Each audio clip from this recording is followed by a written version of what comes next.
اللہ تعالیٰ نے انسان کو یاد کرایا ہے کہ تو نے عبادت اپنے رب کی کرنی ہے، اور فرمایا رب تمہارا وہ ہے جس نے تمہارے لیے زمین کو فرش بنایا ہے، آسمان کو چھت بنایا ہے، اور آسمان سے پانی برسا کے تو زمین سے پھل اگائے ہیں، رزق لکم، وہ بھی تیرے کھانے کے لیے اگائے ہیں۔ وہ جو آسمان سے بارش برسا کے زمین سے سبز اور پھل اگائے ہیں تو وہ بھی تیرے لیے۔ جب سارا کچھ تیرے لیے بنایا تو بھی تو عبادت کرنا اپنے رب کی، پھر کسی کو اس کا شریک نہ ٹھہرا۔ ایک چیلنج بھی کیا قرآن مجید نے اس رکوع کے اندر۔ کہا کرتے تھے مکے کے لوگ کہ آپ قرآن مجید کی آیتیں نبی کریم علیہ السلام سے کہا کرتے تھے کہ معاذ اللہ آپ خود بناتے ہیں، بنا کے لاتے ہیں۔ تو اللہ کریم نے فرمایا وَإِن كُنتُمْ فِي رَيْبٍ مِّمَّا نَزَّلْنَا عَلَىٰ عَبْدِنَا فَأْتُوا بِسُورَةٍ مِّن مِّثْلِهِ، اگر تمہیں شک ہو نا اس میں جو ہم نے بندہ خاص پہ نازل کیا ہے تو تم بھی اس جیسی ایک صورت بنا کے لاؤ۔ پڑھے لکھے تو تم بھی ہو نا، مکے میں تم بھی رہتے ہو، تو ایک صورت بنا کے لاؤ۔ قرآن مجید ہم سے چھینا گیا ہے سازش کے تحت، اس لیے کہ جس قوم کو قرآن آ جاتا ہے نا پھر کوئی کافر اس کا مقابلہ نہیں کر سکتا۔ دیکھیں نا اگر کافروں کے پاس جواب ہوتا قرآن پاک کا تو بدر اور احد میں نا کوئی آیت بنا کے لاتے، قرآن کے مقابلے کی تلواریں لے کے نہ آتے، ان کے پاس جواب ہی نہیں تھا۔ اور قیامت تک کسی کافر کے پاس قرآن مجید کا کوئی جواب، قرآن کا کوئی جواب، قسم اللہ کی جواب کوئی نہیں، قرآن کا اس کا کوئی جواب نہیں۔ کیا بات ہے قرآن پاک کی۔ وہ ایک دفعہ مسلمہ کذاب بے ایمان کہنے لگا میں نے بنا لیا ہے قرآن پاک کا جواب، معاذ اللہ۔ جواب کیا بنایا؟ وہ سورت ہے نا القاریۃ ما القاریۃ وما ادراک ما القاریۃ، کھڑکھڑانے والی کیا ہے، کھڑکھڑانے والی تمہیں کیا پتا کیا ہے کھڑکھڑی، قیامت کا ذکر ہے۔ کہنے لگا میں نے اس جیسی سورت بنا لیا، تو کیا بنایا؟ الفیل مل فیل وما ادراک ما الفیل۔ کہنے لگا ہاتھی، تمہیں کیا پتا کیا ہاتھی، تم کیا جانو کیا ہاتھی۔ تو پاس جو اس کے اپنے بیٹھے تھے نا چیلے، وہ کہنے لگے چپ کر جا، سارے زمانے کو پتا ہے ہاتھی کیا ہوتا ہے۔ تو پاگل ہے، اس کے دو کان ہوتے ہیں، ایک سونڈ ہوتی ہے، چار اس کے پیر ہوتے ہیں۔ بیوقوف آدمی قرآن کا مقابلہ کرنا ہے تو کچھ چج کے ساتھ کر، پاگلوں کی طرح مقابلہ کرے گا، جوتے کھائے گا بھی، ہمیں بھی پڑھوائے گا۔ تو قرآن مجید کا کوئی مقابلہ کر سکا؟ تو اس آیہ مبارکہ میں اللہ نے کافروں کو یہ کہا اگر مقابلہ نہیں کر سکتے تو پھر اللہ سے ڈرو، ورنہ دوزخ میں ڈالے جاؤ گے، وہ جس کا ایندھن آدمی اور پتھر ہے، اور بنائی بھی کافروں کے لیے گئی ہے۔ اعدت للکافرین، جہنم کس کے لیے بنائی گئی ہے؟ کافروں اور منافقوں کے لیے۔ مسلمانوں کے لیے بنائی گئی، مسلمان مرضی سے چھلانگے لگائیں تو ان کی موج ہے، ورنہ ان کے لیے جہنم، ان کے لیے اللہ نے جنت بنائی ہے۔ اور یہ بات کرتے ہی رب کریم نے فرمایا اے محبوب علیہ السلام مومنوں کو خوشخبری دے دیں کہ اللہ نے ان کے لیے جنت بنائی ہے، اس میں باغات ہیں، انہیں رزق دیا جائے گا کھانے کے لیے، اور اس میں انہیں پاکیزہ بیویاں دی جائیں گی، اور پھر وہ اس میں ہمیشہ رہیں گے، انہیں اس سے نکالا نہیں جائے گا۔ آگے جو آیات کریمہ ہے نا اس کے اندر اللہ تبارک و تعالیٰ نے فرمایا ہے کہ اللہ حیا نہیں کرتا سمجھانے کے لیے، مچھر کی مثال بھی دینی پڑے۔ فرمایا قرآن سے کچھ لوگ ہدایت حاصل کرتے ہیں اور کچھ گمراہ ہو جاتے ہیں۔ جب لوگ اپنی مرضی کی تشریحات چاہتے ہیں تو گمراہ ہوتے ہیں، اور جب قرآن کو رسول اللہ صلی اللہ علیہ وسلم اور امت مسلمہ کی تشریحات کی روشنی میں سمجھتے ہیں تو پھر اللہ ہدایت عطا فرماتا ہے۔ پھر اللہ تبارک و تعالیٰ نے آگے ارشاد فرمایا حضرت آدم کی پیدائش کا واقعہ۔ کچھ مفسرین نے لکھا اللہ نے مشورہ کیا تھا فرشتوں سے، وَإِذْ قَالَ رَبُّكَ لِلْمَلَائِكَةِ إِنِّي جَاعِلٌ فِي الْأَرْضِ خَلِيفَةً، لیکن کچھ مفسرین کہتے ہیں کہ اللہ کو ضرورت نہیں فرشتوں سے مشورہ کرنے کی، اللہ نے فرشتوں سے مشورہ نہیں کیا، بلکہ رب نے انہیں آگاہ فرمایا تھا کہ میں لگا ہوں زمین پہ اپنا نائب بنانے، میں خلافت دینے لگا ہوں زمین پہ۔ اب یہ تو دینے والی کی مرضی ہے نا اس نے کس کو دینی ہے، یہ تو دینے والے کی مرضی ہے نا اس نے۔ تو کچھ لوگ کہتے ہیں کہ دینے والے سے زیادہ ہمیں پتہ ہے، تو فرشتوں کو بھی یہ اجتہادی خطا ہو گئی، کہنے لگے یا اللہ اسے نہ بنانا، یہ فساد کرے گا، یہ خون ریزیاں کرے گا۔ تو اللہ نے فرمایا جو میں جانتا ہوں وہ تم، اللہ اکبر۔ امام راضی فرماتے جب رمضان آتا ہے تو اللہ فرشتوں سے کہتا ہے ذرا یہ کھول کے دروازے دیکھو نا یہ زمین پہ کیا کر رہے ہیں. تم تو کہتے تھے فساد کریں گے اور یہ سارے تراویحیں پڑھ رہے ہیں. تم تو گویا کہتے تھے فساد کریں گے اور یہ تو دیکھو گویا رمضان کے روزے رکھ رہے ہیں. یہ تو میری یاد میں نکلے ہوئے ہیں. تم کچھ کہتے تھے اور دیکھو میں نے تمہیں کہا تھا نا جو میں جانتا ہوں وہ تم. اللہ نے پھر حضرت آدم علیہ السلام کو تمام زمانے کے علوم عطا کیے, علم سکھا لیا. تو فرشتوں سے کہا تم بھی ان چیزوں کے نام بتاؤ, تو وہ بتا سکے نہیں. اللہ نے فرمایا اب اس طرح کرو آدم کو سجدہ کرو. سب نے سجدہ کیا سوائے, وہ کہنے لگا یا اللہ صرف تجھے ہی کرنا ہے. کرنا بھی صرف اللہ کو چاہیے پر رب کے آگے بھی جھکنا چاہیے, اور جس کے سامنے رب جھکائے نا وہاں بھی. اور یہ جو عاجزی ہے نا, یہ جو جھکنا ہے یہ علم کے آگے ہے.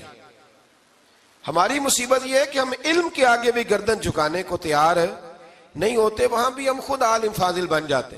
تو فرمایا کہ سب سے کہا سجدہ کرو, سب نے سجدہ کیا سوائے ابلیس کے. تو پھر ہوا کیا وکان من الکافرین, وہ کافروں میں سے ہو گیا. پھر اللہ نے حضرت آدم کو اور جناب حوا کو نا مقام دے دیا جنت میں رہنے کے لیے, اور کہا سارا کچھ کھانا, درخت کے قریب نہ جانا. ابھی آپ کسی سے کہہ دیں تھوڑا سا کہ پیچھے نہ دیکھنا, یعنی اگر میری سمجھ لیں ادب کی وجہ سے کوئی 1.5-2 منٹ یا 6 منٹ نہیں بھی نہ دیکھے گا تو سوچے گا ضرور کہ پتہ نہیں اب پیچھے کیا ہے, مصیبت کیا ہے. یعنی آپ کہہ کے دیکھ لیں کسی کو, پیچھے نہ دیکھنا. فطرت ہے نا انسان کی, وہ جستجو کرتا ہے. کہا اس درخت کے پاس نہ جانا. تو حضرت حوا سلام اللہ علیہ کہتے ہیں دل میں خیال رہتا تھا کہ آخر ہے کیا درخت کے پاس. یہی انسان کا عقیدہ توحید ہے کہ جہاں سے رب منع کر دے وہاں وہ منع ہو جائے. اور یہ ان کی خطا نہیں تھی, یہ اللہ کی حکمت تھی, چونکہ رب نے تو پہلے کہہ دیا تھا بنایا ہی زمین کے لیے, تو یہ تو سارا کچھ ہونا تھا تو زمین پہ آنا تھا نا. تو حضرت حوا اور جناب آدم کے پاس شیطان آیا, اب اس کو نکال تو دیا تھا پر ابھی اس کا جنت میں آنا جانا بند نہیں ہوا تھا, یہ بھی اللہ کی حکمت تھی. تو وہ کہنے لگا تمہیں پتہ ہے بعد میں مر جاؤ گے. تو حضرت حوا کہنے لگی کیا موت بھی آئے گی؟ کہاں, اس کی تکلیف بھی بڑی ہوگی, تو پھر بچیں گے کیسے؟ تو کہنے لگے پھل کھا لو اس درخت کا. تو بچنے کے لیے پھل کھایا تھا. جس طرح لوگ آج بہت سارے کام بچنے کے لیے کرتے ہیں پر بچ سکتے, بچنے کے لیے پھل کھایا. تو اللہ نے فرمایا زمین پہ چلے جاؤ. تو حضرت آدم زمین پہ آئے, پھر کئی 100 سال روتے رہے. فَتَلَقَّى آدَمُ مِن رَبِّهِ کَلِمَاتٍ, تو پھر اللہ نے خود ہی جناب آدم کو کچھ کلمے سکھائے. علامہ اسماعیل لکی فرماتے ہیں وہ کلمے یہ تھے کہ حضرت آدم نے میرے نبی کا وسیلہ پیش کیا, تو اللہ کریم نے جناب آدم کی دعا کو مقبول فرما لیا. پھر آگے بنی اسرائیل کا ذکر آ جاتا ہے. اللہ تعالیٰ نے بنی اسرائیل, آج آپ اسی قوم کو یہودی کہتے ہیں, ان کو اللہ نے اس زمانے میں فضیلت عطا کی تھی بہت زیادہ. تو عرب کے اندر جب نبی پاک علیہ السلام نے اعلان نبوت کیا تو کچھ لوگوں نے یہ کہہ دیا کہ اگر یہ یہودی کلمہ پڑھ لیں گے تو ہم بھی پڑھ لیں گے. تو پھر اللہ نے انہیں یاد کرایا کہ تم اصل میں کیا ہو, تمہیں کلمہ پڑھنا چاہیے. تو اہل یہود کا تذکرہ کرتے کرتے رب کریم نے ایک بات یہ بھی ارشاد فرمائی کہ تم لوگوں کو تو کہتے رہے ہو کہ وہ نبی آنے والے ہیں, وہ نبی آنے والے ہیں, اور جب آ گئے ہیں تو ماننے کو تیار نہیں ہو. تو فرمایا تأمرون الناس بالبر وَتَنْسَوْنَ أَنفُسَكُمْ وَأَنْتُمْ تَتْلُونَ الْكِتَابَ, لوگوں کو بھلائی کا حکم دیتے ہو اور اپنے آپ کو بھول جاتے ہو. افلا تعقلون, تمہیں عقل نہیں؟ پھر اللہ نے انہیں یہ بھی یاد کرایا کہ یاد کرو وہ زمانہ کہ جب فرعون نے خواب دیکھ لیا تھا کہ کوئی بچہ اس کی سلطنت کو تباہ کرے گا, تو پھر اس نے تمہارے بچوں کو ذبح کرانا شروع کیا اور تمہاری بیٹیوں کو چھوڑتا تھا. فرمایا یہ بھی تو تم نے دیکھا, میں نے تمہیں پھر تم سے کہا جہاد کرو قوم عمالقہ کے خلاف, تو مقام طیہ میں جا کے یہ لوگ کہنے لگے ہم سے جہاد نہیں ہوتا. اللہ نے انہیں ایک میدان میں قید کر دیا. بڑی دلچسپ بات, قید تو لوگ ہوتے ہیں نا 4 دیواری میں, تو اللہ نے بنی اسرائیل والوں کو جب انہوں نے کہا ہم جہاد نہیں کریں گے تو اللہ نے میدان میں قید کر دیا. میدان میں, یہ یاد رکھیں, جب انسان اللہ کی نافرمانی کرتا ہے تو اسے ایسی قید ملتی ہے جس کا اس نے تصور بھی نہیں کیا ہوتا. ایک میدان ہے مقام طیہ, قید ہو گئے, سارا دن سفر کرتے تھے, سارا دن, تو رات کو تھک کے سوتے تھے, صبح اٹھتے تھے نا جب, تو وہیں ہوتے تھے جہاں کل صبح چلے تھے. تو رب جب کسی کو قیدی بناتا ہے تو اسے زنجیروں کی سلاخوں کی ضرورت ہے. دعا فرمائے اللہ تبارک و تعالی غموں سے نجات عطا فرمائے. یہ دعا فرمائے. ایسی قید دیتا ہے کہ جس سے پھر چھٹکارا ہو سکتا. تو بنی اسرائیل کا بہت زیادہ تذکرہ اس پارے میں اللہ تبارک و تعالی نے پھر بیان کیا اور پھر کہا کہ انہیں جو حکم دیا جاتا تھا یہ اس کی سرتابی کرتے تھے. پھر اللہ نے ان پر ذلت نازل کر دی اور یہ ہمیشہ اس کا شکار رہے. قوم سبت کا ذکر فرمایا اللہ نے. ہفتے والے دن کچھ لوگ نافرمانی کرتے تھے. ہمارے بھی ہیلے بہانے ہیں نا آج کل کاروبار میں. تو اسی سپارے کی آیت نمبر 65 کے اندر اللہ تعالیٰ نے حضرت داؤد کی قوم کا ذکر کیا کہ اللہ نے انہیں حکم دیا تھا کہ ہفتے والے دن مچھلیاں نہیں پکڑنی. تو وہ کہتے تھے چلو ہاتھ لگا کے نہیں پکڑنی, ہاتھ لگا کے. وہ ہمارے لوگ ہیلے بہانے تلاش کر لیتے ہیں نا. وہ بڑے جناب انشورنس والا آ گیا, اب وہ بینک والا آ گیا, وہ فلانے صاحب آ گئے, وہ تروڑ مروڑ کے کہانیاں باتیں, اور پھر ہمیں بھی رستے مل جاتے ہیں بچنے کے. مفتی صاحب نے کہہ دیا تھا, ایک مولانا سے میں نے ان کو کہا ہفتے والے دن مچھلیاں نہیں پکڑنی. کہا نہیں پکڑتے, چھوٹے چھوٹے حوض بنا لیے. تو مچھلیاں زیادہ آتی تھی اس دن, یہ بھی اللہ کی قدرت تھی. نماز کے وقت گاہک زیادہ آتے ہیں, یہ اس کی قدرت ہوتی ہے. تو وہ مچھلیاں حوض میں جمع ہو جاتی ہیں. یوں سمجھ لیں کہ جال انہوں نے لگا لیے ہوئے تھے. تو جال میں وہ پھنستی رہتی تھی, حوضوں میں آتی رہتی تھی. ہفتے کو نہیں پکڑتے تھے, اتوار کو پکڑ لیتے تھے. تو پھر اللہ نے انہیں سزا دی. فرمایا تماشے کرتے ہو اللہ کے حکم کے ساتھ. کیا سزا دی؟ فَقُلْنَا لَهُمْ كُونُوا قِرَادَةً خَاسِئِينَ. فرمایا بندر بن جاؤ دھتکارے ہوئے. جو رزق حرام طریقے سے کماتے تھے رب انہیں بندر بنا دیتا تھا. ابھی بھی میں نے دیکھے ہیں بڑے بڑے تاجر پاگلوں جیسی زندگی گزار رہے ہیں. نفسیاتی طور پہ سکون نہیں ہے, کروڑوں روپیہ پڑا ہے. کیوں؟ اس لیے کہ رب کے بتائے ہوئے طریقے کے مطابق تجارت نہیں کرتے. آگے ایک اور دلچسپ بات آ گئی. بنی اسرائیل کے اندر نا ایک شخص نے اپنے چچا کو قتل کر دیا جائیداد کے لیے. یہ دیکھیں کب سے لوگ جائیداد کے لیے قتل کرتے آ رہے ہیں. چچا کو قتل کر دیا, اور قتل کر کے حضرت موسیٰ علیہ السلام کے پاس آئے کہ میرے چچا کو کسی نے قتل کر دیا ہے, تو بتائیں کیا کرنا ہے. تو آپ نے فرمایا کہ گائے ذبح کرو اور اس کا ایک ٹکڑا مقتول کو مارو, مرنے والے کو. وہ خود اٹھ کے بتا دے گا مجھے کس نے قتل کیا ہے. اب ارادہ نہیں تھا گائے ذبح کرنے کا تو بہانے کرنے لگے. ارادہ نہیں نہ ہوتا تو پھر کیا ہوتے ہیں, کہنے لگے گائے کس طرح کی ہو, بوڑھی ہو کہ بچی ہو, رنگ کیسا ہو, جوان ہو کہ چھوٹی ہو, حال میں ایک دفعہ چلنا سیکھ گئی ہو یا ابھی نہ سیکھی ہو. تو بتاتے گئے تو رب بھی شرطیں بیان کرتا گیا.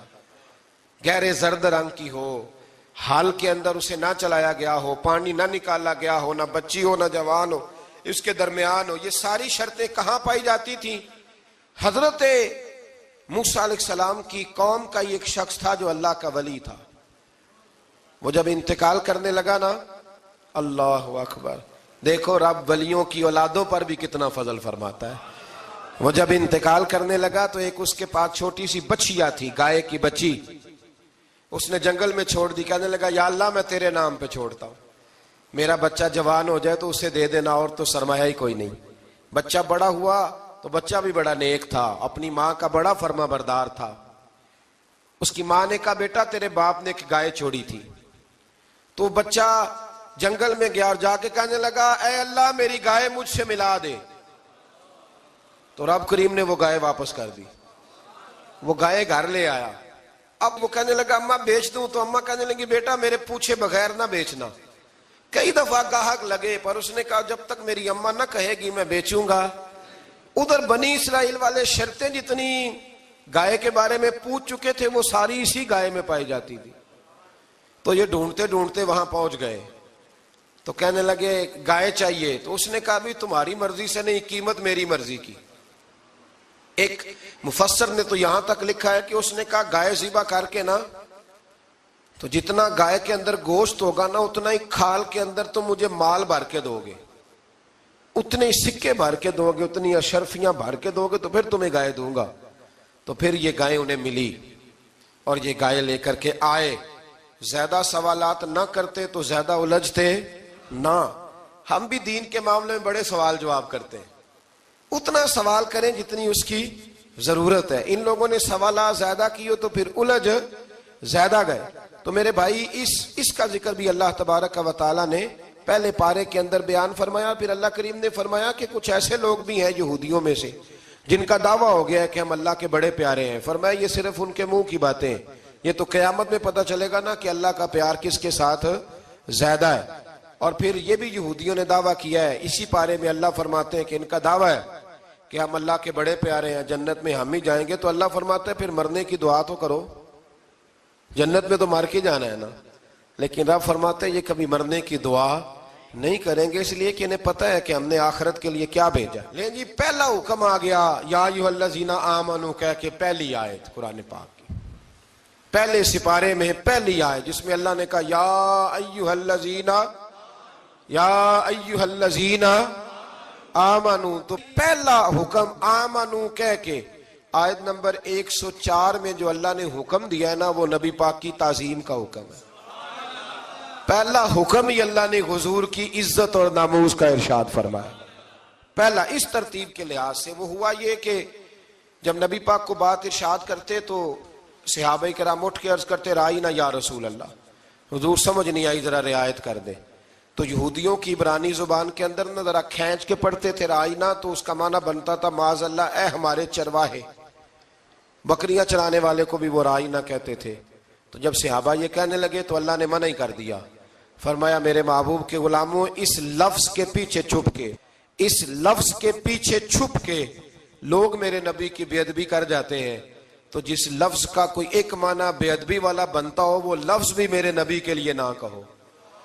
لفظ وہ والے کہو جس میں کوئی بے ادبی کا معنی نکلے نہ. یہاں لوگوں نے بڑے بڑے لفظ نہیں بول دیے, پھر کہتے میرا مطلب یہ تھا, میرا مطلب وہ تھا. تو نے وہ لفظ بولا کیوں جس کا کوئی غلط مطلب بھی نکل سکتا تھا. اللہ نے فرمایا یا ایھا الذین آمنوا لا تقولوا رائینا, اے ایمان والو رائینا کہو ہی نہ. تو یا اللہ کیا کہیں؟ فرمایا وقولوا انظرنا, تم کہو یا رسول اللہ ایک نظر فرمائیے. انداز دیکھیے, انظرنا ایک نظر. تو ہمارے بزرگ تو پہلے ہی بڑے پیار والوں نے کہہ دیا یا رسول اللہ انظر حالنا. کہتے کہاں سے لاتے ہو جملے؟ میں نے کہا اللہ کی کتاب سے. یا رسول اللہ انظر حالنا یا حبیب اللہ اسمع قالا.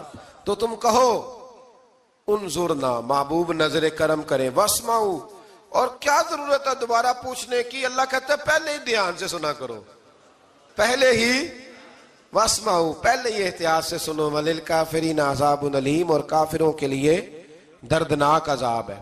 لے جی اسی پارے میں اللہ تبارک و تعالیٰ نے پھر اہل یہود کا ذکر کیا. تو یہود کہنے لگے کہ ہم حضرت ابراہیم کے ماننے والے ہیں. تو اللہ کریم نے وہ بھی ذکر کیا کہ میں نے تو ابراہیم کو آزمایا ہے.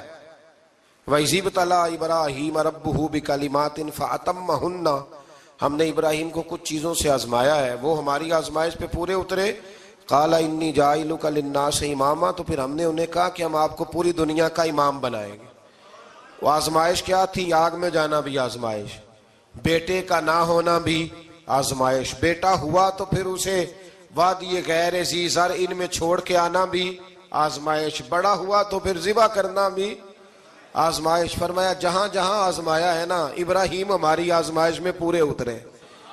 فرمایا تو مفت میں حضرت ابراہیم کی اولاد بنتے ہو اور ان کا نام لیتے ہو اور ان کے ساتھ اپنا تعلق بناتے ہو, دیکھو تو صحیح وہ کتنی آزمائشوں سے گزرے.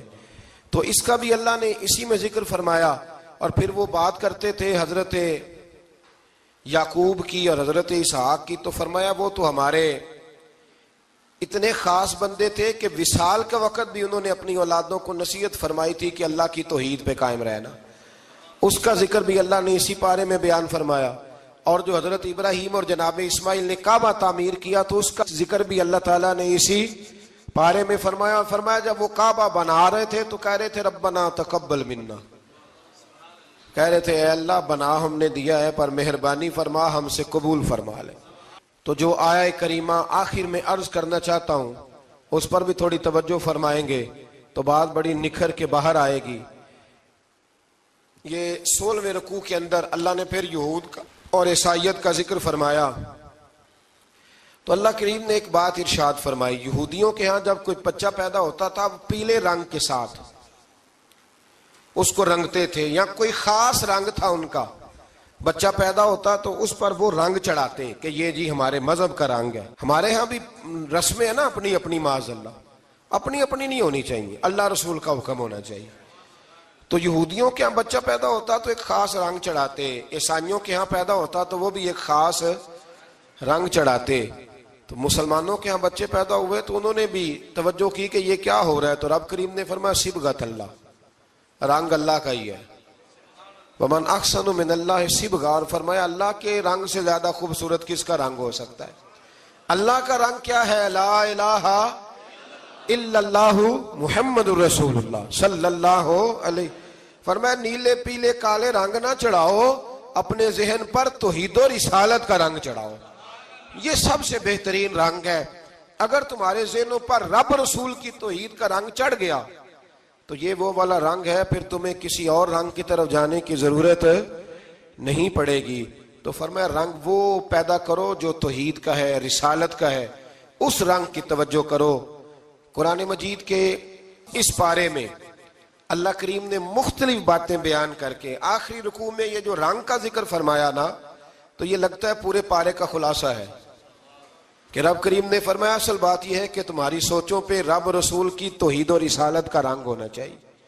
ہر وقت بچہ پیدا ہو، کوئی دنیا سے جائے تو رنگ کس کا ہونا چاہیے؟ اللہ رسول کے. اور فرمایا رب تمہارا وہ ہے جس نے تمہارے لیے زمین کو فرش بنایا ہے، آسمان کو چھت بنایا ہے، اور آسمان سے پانی برسا کے تو زمین سے پھل اگائے ہیں، رزقا لکم، وہ بھی تیرے کھانے کے لیے اگائے ہیں.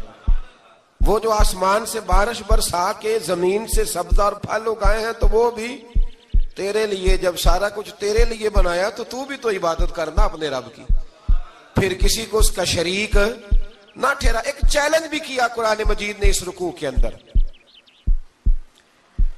کہا کرتے تھے مکے کے لوگ کہ آپ قرآن مجید کی آیتیں نبی کریم علیہ السلام سے کہا کرتے تھے کہ معاذ اللہ آپ خود بناتے ہیں، بنا کے لاتے ہیں. تو اللہ کریم نے فرمایا وَإِن كُنتُمْ فِي رَيْبٍ مِّمَّا نَزَّلْنَا عَلَىٰ عَبْدِنَا فَأْتُوا بِسُورَةٍ مِّن مِّثْلِهِ، اگر تمہیں شک ہو نا اس میں جو ہم نے بندہ خاص پہ نازل کیا ہے تو تم بھی اس جیسی ایک صورت بنا کے لاؤ.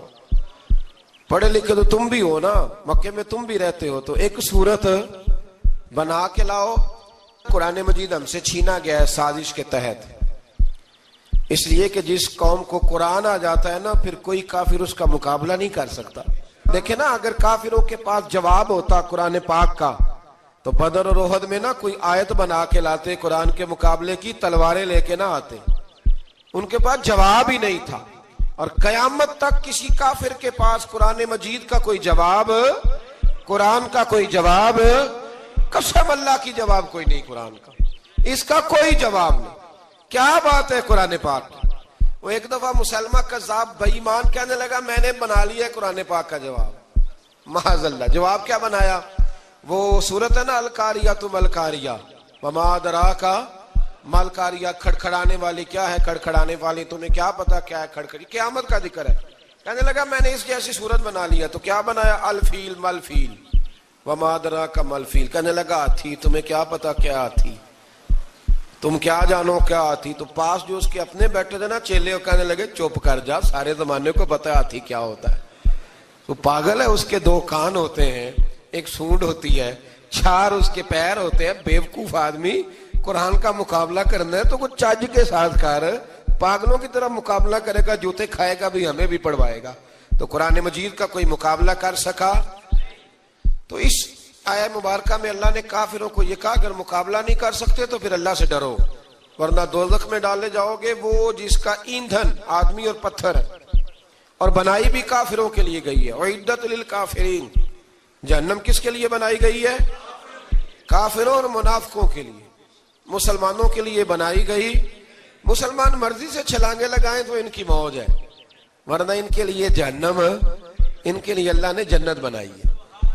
اور یہ بات کرتے ہی رب کریم نے فرمایا اے محبوب علیہ الصلوۃ والسلام مومنوں کو خوشخبری دے دیں کہ اللہ نے ان کے لیے جنت بنائی ہے، اس میں باغات ہیں، انہیں رزق دیا جائے گا کھانے کے لیے، اور اس میں انہیں پاکیزہ بیویاں دی جائیں گی، اور پھر وہ اس میں ہمیشہ رہیں گے، انہیں اس سے نکالا نہیں جائے گا. آگے جو آیات کریمہ ہے نا اس کے اندر اللہ تبارک و تعالیٰ نے فرمایا ہے کہ اللہ حیا نہیں کرتا سمجھانے کے لیے مچھر کی مثال بھی دینی پڑے. فرمایا قرآن سے کچھ لوگ ہدایت حاصل کرتے ہیں اور کچھ گمراہ ہو جاتے ہیں. جب لوگ اپنی مرضی کی تشریحات چاہتے ہیں تو گمراہ ہوتے ہیں، اور جب قرآن کو رسول اللہ صلی اللہ علیہ وسلم اور امت مسلمہ کی تشریحات کی روشنی میں سمجھتے ہیں تو پھر اللہ ہدایت عطا فرماتا ہے. پھر اللہ تبارک و تعالیٰ نے آگے ارشاد فرمایا حضرت آدم کی پیدائش کا واقعہ. کچھ مفسرین نے لکھا اللہ نے مشورہ کیا تھا فرشتوں سے، وَإِذْ قَالَ رَبُّكَ لِلْمَلَائِكَةِ إِنِّي جَاعِلٌ فِي الْأَرْضِ خَلِيفَةً. لیکن کچھ مفسرین کہتے ہیں کہ اللہ کو ضرورت نہیں فرشتوں سے مشورہ کرنے کی. اللہ نے فرشتوں سے مشورہ نہیں کیا، بلکہ رب نے انہیں آگاہ فرمایا تھا کہ میں لگا ہوں زمین پہ اپنا نائب بنانے، میں خلافت دینے لگا ہوں زمین پہ. اب یہ تو دینے والی کی مرضی ہے نا اس نے کس کو دینی ہے، یہ تو دینے والے کی مرضی ہے نا اس نے. تو کچھ لوگ کہتے ہیں کہ دینے والے سے زیادہ ہمیں پتہ ہے. تو فرشتوں کو بھی یہ اجتہادی خطا ہو گئی، کہنے لگے یا اللہ اسے نہ بنانا، یہ فساد کرے گا، یہ خون ریزیاں کرے گا. تو اللہ نے فرمایا جو میں جانتا ہوں وہ تم. اللہ اکبر. امام راضی فرماتے جب رمضان آتا ہے تو اللہ فرشتوں سے کہتا ہے ذرا یہ کھول کے دروازے دیکھو نا یہ زمین پہ کیا کر رہے ہیں. تم تو کہتے تھے فساد کریں گے اور یہ سارے تراویحیں پڑھ رہے ہیں.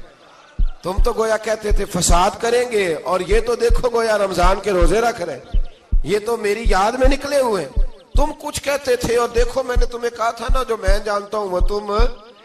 اللہ نے پھر حضرت آدم علیہ السلام کو تمام زمانے کے علوم عطا کیے، علم سکھا لیا. تو فرشتوں سے کہا تم بھی ان چیزوں کے نام بتاؤ، تو وہ بتا سکے نہیں. اللہ نے فرمایا اب اس طرح کرو آدم کو سجدہ کرو. سب نے سجدہ کیا سوائے وہ. کہنے لگا یا اللہ صرف تجھے ہی کرنا ہے. کرنا بھی صرف اللہ کو چاہیے، پر رب کے آگے بھی جھکنا چاہیے، اور جس کے سامنے رب جھکائے نا وہاں بھی. اور یہ جو عاجزی ہے نا، یہ جو جھکنا ہے یہ علم کے آگے ہے. ہماری مصیبت یہ ہے کہ ہم علم کے آگے بھی گردن جھکانے کو تیار نہیں ہوتے، وہاں بھی ہم خود عالم فاضل بن جاتے.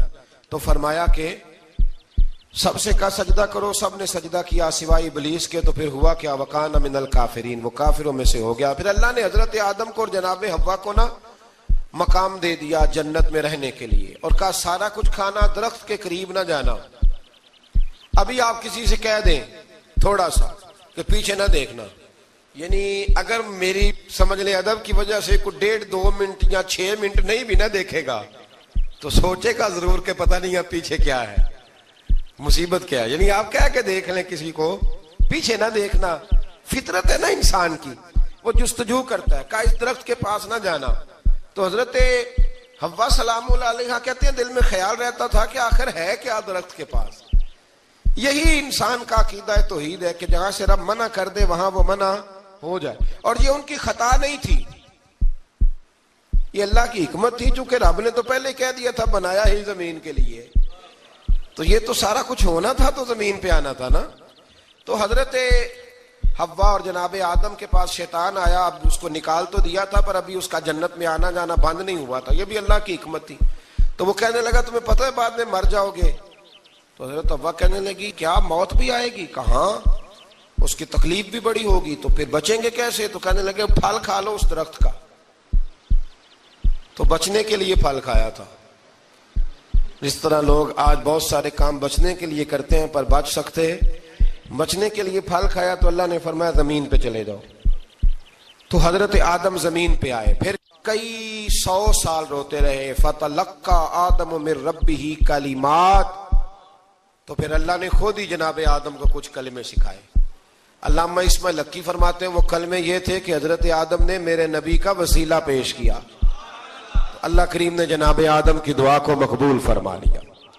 پھر آگے بنی اسرائیل کا ذکر آ جاتا ہے. اللہ تعالیٰ نے بنی اسرائیل، آج آپ اسی قوم کو یہودی کہتے ہیں، ان کو اللہ نے اس زمانے میں فضیلت عطا کی تھی بہت زیادہ. تو عرب کے اندر جب نبی پاک علیہ السلام نے اعلان نبوت کیا تو کچھ لوگوں نے یہ کہہ دیا کہ اگر یہ یہودی کلمہ پڑھ لیں گے تو ہم بھی پڑھ لیں گے. تو پھر اللہ نے انہیں یاد کرایا کہ تم اصل میں کیا ہو، تمہیں کلمہ پڑھنا چاہیے. تو اہل یہود کا تذکرہ کرتے کرتے رب کریم نے ایک بات یہ بھی ارشاد فرمائی کہ تم لوگوں کو تو کہتے رہے ہو کہ وہ نبی آنے والے ہیں، وہ نبی آنے والے ہیں، اور جب آ گئے ہیں تو ماننے کو تیار نہیں ہو تو فرمایا تأمرون الناس بالبر وتنسون انفسکم وانتم تتلون الکتاب، لوگوں کو بھلائی کا حکم دیتے ہو اور اپنے آپ کو بھول جاتے ہو، افلا تعقلون، تمہیں عقل نہیں؟ پھر اللہ نے انہیں یہ بھی یاد کرایا کہ یاد کرو وہ زمانہ کہ جب فرعون نے خواب دیکھ لیا تھا کہ کوئی بچہ اس کی سلطنت کو تباہ کرے گا، تو پھر اس نے تمہارے بچوں کو ذبح کرانا شروع کیا اور تمہاری بیٹیوں کو چھوڑتا تھا۔ فرمایا یہ بھی تو تم نے دیکھا، میں نے تمہیں پھر تم سے کہا جہاد کرو قوم عمالقہ کے خلاف، تو مقام طیہ میں جا کے یہ لوگ کہنے لگے ہم سے جہاد نہیں ہوتا۔ اللہ نے انہیں ایک میدان میں قید کر دیا۔ بڑی دلچسپ بات، قید تو لوگ ہوتے ہیں نا چار دیواری میں، تو اللہ نے بنی اسرائیل والوں کو جب انہوں نے کہا جہاد نہیں کریں گے تو اللہ نے میدان میں قید کر دیا۔ میدان میں، یہ یاد رکھیں، جب انسان اللہ کی نافرمانی کرتا ہے تو اسے ایسی قید ملتی ہے جس کا اس نے تصور بھی نہیں کیا ہوتا۔ ایک میدان ہے مقام طیہ، قید ہو گئے، سارا دن سفر کرتے تھے، سارا دن، تو رات کو تھک کے سوتے تھے، صبح اٹھتے تھے نا جب، تو وہیں ہوتے تھے جہاں کل صبح چلے تھے۔ تو رب جب کسی کو قیدی بناتا ہے تو اسے زنجیروں کی، سلاخوں کی ضرورت، دعا فرمائے اللہ تبارک و تعالی غموں سے نجات عطا فرمائے، یہ دعا فرمائے۔ ایسی قید دیتا ہے کہ جس سے پھر چھٹکارا ہو سکتا۔ تو بنی اسرائیل کا بہت زیادہ تذکرہ اس پارے میں اللہ تبارک و تعالی نے پھر بیان کیا، اور پھر کہا کہ انہیں جو حکم دیا جاتا تھا یہ اس کی سرتابی کرتے تھے، پھر اللہ نے ان پر ذلت نازل کر دی اور یہ ہمیشہ اس کا شکار رہے۔ قوم سبت کا ذکر فرمایا اللہ نے، ہفتے والے دن کچھ لوگ نافرمانی کرتے، ہمارے بھی ہیلے بہانے ہیں نا آج کل کاروبار میں۔ تو اسی سپارے کی آیت نمبر 65 کے اندر اللہ تعالیٰ نے حضرت داؤد کی قوم کا ذکر کیا کہ اللہ نے انہیں حکم دیا تھا کہ ہفتے والے دن مچھلیاں نہیں پکڑنی، تو وہ کہتے تھے چلو ہاتھ لگا کے نہیں پکڑنی، ہاتھ لگا کے۔ وہ ہمارے لوگ ہیلے بہانے تلاش کر لیتے ہیں نا، وہ بڑے جناب انشورنس والا آ گیا، اب وہ بینک والا آ گیا، وہ فلانے صاحب آ گئے، وہ تروڑ مروڑ کے کہانیاں باتیں، اور پھر ہمیں بھی رستے مل جاتے ہیں بچنے کے۔ مفتی صاحب نے کہہ دیا تھا، ایک مولانا سے میں نے ان کو کہا ہفتے والے دن مچھلیاں نہیں پکڑنی، کہا نہیں پکڑتے، چھوٹے چھوٹے حوض بنا لیے۔ تو مچھلیاں زیادہ آتی تھی اس دن، یہ بھی اللہ کی قدرت تھی۔ نماز کے وقت گاہک زیادہ آتے ہیں، یہ اس کی قدرت ہوتی ہے۔ تو وہ مچھلیاں حوض میں جمع ہو جاتی ہیں، یوں سمجھ لیں کہ جال انہوں نے لگا لیے ہوئے تھے، تو جال میں وہ پھنستی رہتی تھی، حوضوں میں آتی رہتی تھی۔ ہفتے کو نہیں پکڑتے تھے، اتوار کو پکڑ لیتے تھے، تو پھر اللہ نے انہیں سزا دی۔ فرمایا تماشے کرتے ہو اللہ کے حکم کے ساتھ، کیا سزا دی؟ فَقُلْنَا لَهُمْ كُونُوا قِرَادَةً خَاسِئِينَ، فرمایا بندر بن جاؤ دھتکارے ہوئے۔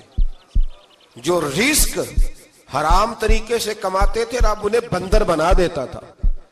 ابھی بھی میں نے دیکھے ہیں بڑے بڑے تاجر پاگلوں جیسی زندگی گزار رہے ہیں، نفسیاتی طور پہ سکون نہیں ہے، کروڑوں روپیہ پڑا ہے۔ کیوں؟ اس لیے کہ رب کے بتائے ہوئے طریقے کے مطابق تجارت نہیں کرتے۔ آگے ایک اور دلچسپ بات آ گئی، بنی اسرائیل کے اندر نا ایک شخص نے اپنے چچا کو قتل کر دیا جائیداد کے لیے۔ یہ دیکھیں کب سے لوگ جائیداد کے لیے قتل کرتے آ رہے ہیں۔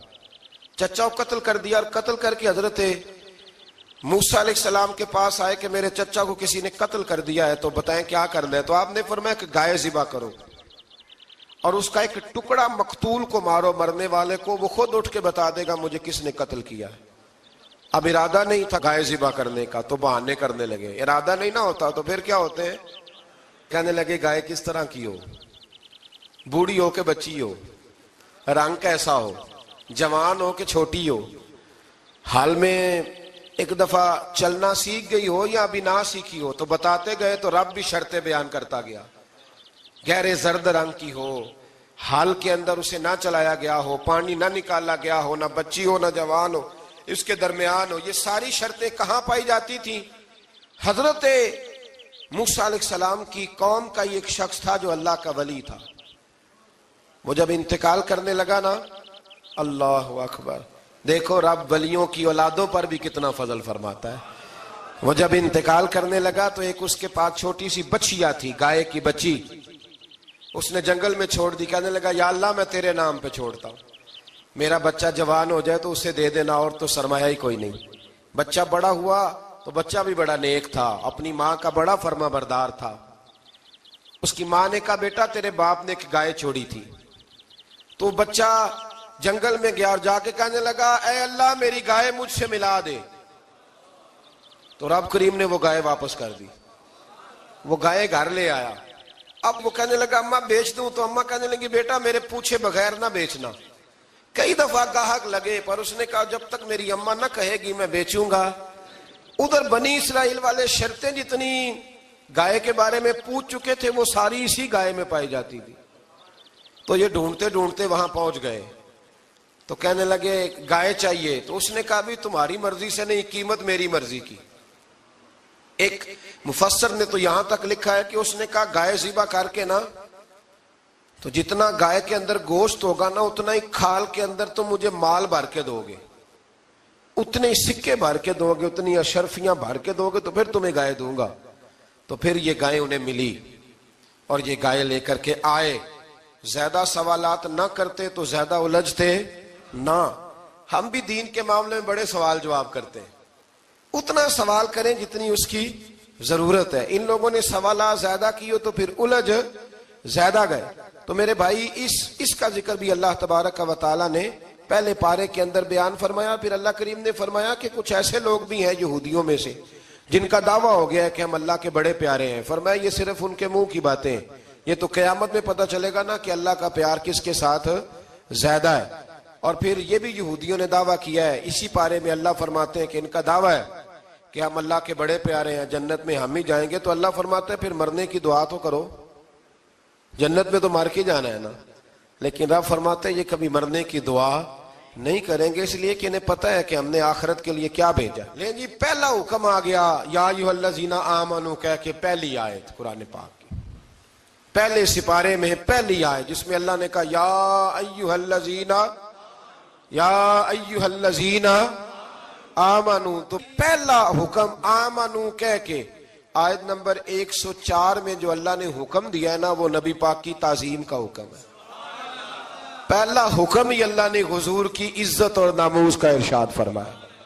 پہلا اس ترتیب کے لحاظ سے وہ ہوا یہ کہ جب نبی پاک کو بات ارشاد کرتے تو صحابہ کرام اٹھ کے عرض کرتے رائینا یا رسول اللہ، حضور سمجھ نہیں آئی ذرا رعایت کر دیں۔ تو یہودیوں کی عبرانی زبان کے اندر نہ ذرا کھینچ کے پڑھتے تھے رائینا، تو اس کا معنی بنتا تھا معاذ اللہ اے ہمارے چرواہے، بکریاں چرانے والے کو بھی وہ رائینا کہتے تھے۔ تو جب صحابہ یہ کہنے لگے تو اللہ نے منع ہی کر دیا، فرمایا میرے محبوب کے غلاموں اس لفظ کے پیچھے چھپ کے لوگ میرے نبی کی بے ادبی کر جاتے ہیں، تو جس لفظ کا کوئی ایک معنی بے ادبی والا بنتا ہو وہ لفظ بھی میرے نبی کے لیے نہ کہو، لفظ وہ والے کہو جس میں کوئی بے ادبی کا معنی نکلے نہ۔ یہاں لوگوں نے بڑے بڑے لفظ نہیں بول دیے، پھر کہتے میرا مطلب یہ تھا، میرا مطلب وہ تھا، تو تو نے وہ لفظ بولا کیوں جس کا کوئی غلط مطلب بھی نکل سکتا تھا۔ اللہ نے فرمایا یا ایھا الذین آمنوا لا تقولوا رائینا، اے ایمان والو رائینا کہو ہی نہ۔ تو یا اللہ کیا کہیں؟ فرمایا وقولوا انظرنا، تم کہو یا رسول اللہ ایک نظر فرمائیے، انداز دیکھیے، انظرنا ایک نظر۔ تو ہمارے بزرگ تو پہلے ہی بڑے پیار والوں نے کہہ دیا یا رسول اللہ انظر حالنا، کہتے کہاں سے لاتے ہو جملے؟ میں نے کہا اللہ کی کتاب سے، یا رسول اللہ انظر حالنا یا حبیب اللہ اسمع قالا، تو تم کہو انظرنا محبوب نظر کرم کریں، واسمعوا، اور کیا ضرورت ہے دوبارہ پوچھنے کی؟ اللہ کہتا ہے پہلے ہی دھیان سے سنا کرو، پہلے ہی واسمعوا، پہلے ہی احتیاط سے سنو، وللکافرین عذاب علیم، اور کافروں کے لیے دردناک عذاب ہے۔ لے جی اسی پارے میں اللہ تبارک و تعالیٰ نے پھر اہل یہود کا ذکر کیا۔ تو یہود کہنے لگے کہ ہم حضرت ابراہیم کے ماننے والے ہیں، تو اللہ کریم نے وہ بھی ذکر کیا کہ میں نے تو ابراہیم کو آزمایا ہے، وَإِذِ ابْتَلَىٰ إِبْرَاهِيمَ رَبُّهُ بِكَلِمَاتٍ فَأَتَمَّهُنَّ، ہم نے ابراہیم کو کچھ چیزوں سے آزمایا ہے، وہ ہماری آزمائش پہ پورے اترے۔ قَالَ إِنِّي جَاعِلُكَ لِلنَّاسِ إِمَامًا، تو پھر ہم نے انہیں کہا کہ ہم آپ کو پوری دنیا کا امام بنائیں گے۔ وہ آزمائش کیا تھی؟ آگ میں جانا بھی آزمائش، بیٹے کا نہ ہونا بھی آزمائش، بیٹا ہوا تو پھر اسے وادی غیر ذی زرع ان میں چھوڑ کے آنا بھی آزمائش، بڑا ہوا تو پھر ذبح کرنا بھی آزمائش۔ فرمایا جہاں جہاں آزمایا ہے نا، ابراہیم ہماری آزمائش میں پورے اترے، فرمایا تم مفت میں حضرت ابراہیم کی اولاد بنتے ہو اور ان کا نام لیتے ہو اور ان کے ساتھ اپنا تعلق بناتے ہو، دیکھو تو صحیح وہ کتنی آزمائشوں سے گزرے۔ تو اس کا بھی اللہ نے اسی میں ذکر فرمایا۔ اور پھر وہ بات کرتے تھے حضرت یعقوب کی اور حضرت اسحاق کی، تو فرمایا وہ تو ہمارے اتنے خاص بندے تھے کہ وصال کے وقت بھی انہوں نے اپنی اولادوں کو نصیحت فرمائی تھی کہ اللہ کی توحید پہ قائم رہنا۔ اس کا ذکر بھی اللہ نے اسی پارے میں بیان فرمایا۔ اور جو حضرت ابراہیم اور جناب اسماعیل نے کعبہ تعمیر کیا تو اس کا ذکر بھی اللہ تعالیٰ نے اسی پارے میں فرمایا۔ فرمایا جب وہ کعبہ بنا رہے تھے تو کہہ رہے تھے ربنا تقبل منا، کہہ رہے تھے اے اللہ بنا ہم نے دیا ہے پر مہربانی فرما ہم سے قبول فرما لے۔ تو جو آیہ کریمہ آخر میں عرض کرنا چاہتا ہوں اس پر بھی تھوڑی توجہ فرمائیں گے تو بات بڑی نکھر کے باہر آئے گی۔ یہ 16ویں رکوع کے اندر اللہ نے پھر یہود کا اور عیسائیت کا ذکر فرمایا تو اللہ کریم نے ایک بات ارشاد فرمائی۔ یہودیوں کے ہاں جب کوئی بچہ پیدا ہوتا تھا وہ پیلے رنگ کے ساتھ اس کو رنگتے تھے، یا کوئی خاص رنگ تھا ان کا، بچہ پیدا ہوتا تو اس پر وہ رنگ چڑھاتے کہ یہ جی ہمارے مذہب کا رنگ ہے۔ ہمارے ہاں بھی رسمیں ہیں نا اپنی اپنی، معاذ اللہ اپنی اپنی نہیں ہونی چاہیے، اللہ رسول کا حکم ہونا چاہیے۔ تو یہودیوں کے ہاں بچہ پیدا ہوتا تو ایک خاص رنگ چڑھاتے، عیسائیوں کے ہاں پیدا ہوتا تو وہ بھی ایک خاص رنگ چڑھاتے۔ تو مسلمانوں کے ہاں بچے پیدا ہوئے تو انہوں نے بھی توجہ کی کہ یہ کیا ہو رہا ہے، تو رب کریم نے فرمایا صبغۃ اللہ، رنگ اللہ کا ہی ہے۔ ومن احسن من اللہ صبغہ، اور فرمایا اللہ کے رنگ سے زیادہ خوبصورت کس کا رنگ ہو سکتا ہے؟ اللہ کا رنگ کیا ہے؟ لا الہ الا اللہ محمد الرسول اللہ صلی اللہ علیہ۔ فرمایا نیلے پیلے کالے رنگ نہ چڑھاؤ، اپنے ذہن پر توحید و رسالت کا رنگ چڑھاؤ، یہ سب سے بہترین رنگ ہے۔ اگر تمہارے ذہنوں پر رب رسول کی توحید کا رنگ چڑھ گیا تو یہ وہ والا رنگ ہے، پھر تمہیں کسی اور رنگ کی طرف جانے کی ضرورت نہیں پڑے گی۔ تو فرمایا رنگ وہ پیدا کرو جو توحید کا ہے، رسالت کا ہے، اس رنگ کی توجہ کرو۔ قرآن مجید کے اس پارے میں اللہ کریم نے مختلف باتیں بیان کر کے آخری رکوع میں یہ جو رنگ کا ذکر فرمایا نا، تو یہ لگتا ہے پورے پارے کا خلاصہ ہے کہ رب کریم نے فرمایا اصل بات یہ ہے کہ تمہاری سوچوں پہ رب رسول کی توحید و رسالت کا رنگ ہونا چاہیے۔ ہر وقت بچہ پیدا ہو، کوئی دنیا سے جائے تو رنگ کس کا ہونا چاہیے؟ اللہ رسول کے دین کا۔ اللہ تعالی ہمیں سمجھنے کی توفیق عطا فرمائے۔ آخر دعوانا ان الحمدللہ۔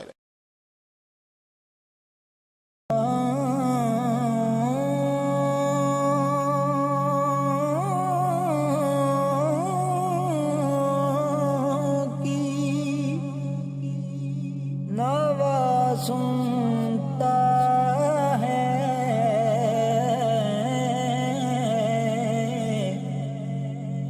التجا سب کی، خدا سنتا